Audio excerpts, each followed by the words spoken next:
डोंबिवलीमध्ये पुन्हा एकदा प्रदूषणाचा मुद्दा आता चर्चेत आलेला आहे. कारण पुन्हा एकदा डोंबिवलीतला एक रस्ता गुलाबी झाल्याचं पाहायला मिळालंय. MIDC फेज 2 मधला हा सगळा प्रकार आहे. MIDC अधिकारी आणि MPCB अधिकारी यांचं याकडे सपशेल दुर्लक्ष होत असल्याचा आरोप होतोय.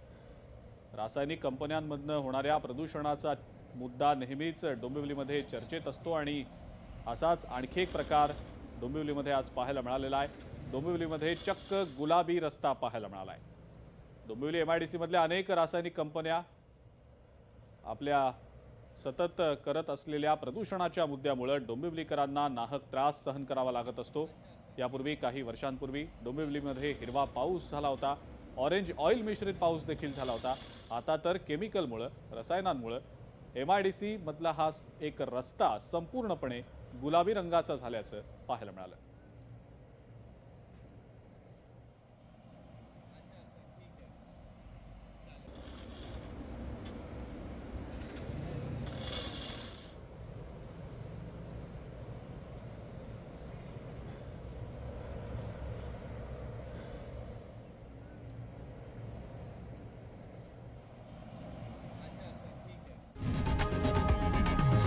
लोकशाही मराठी ऐका, पहा, जागरूक रहा.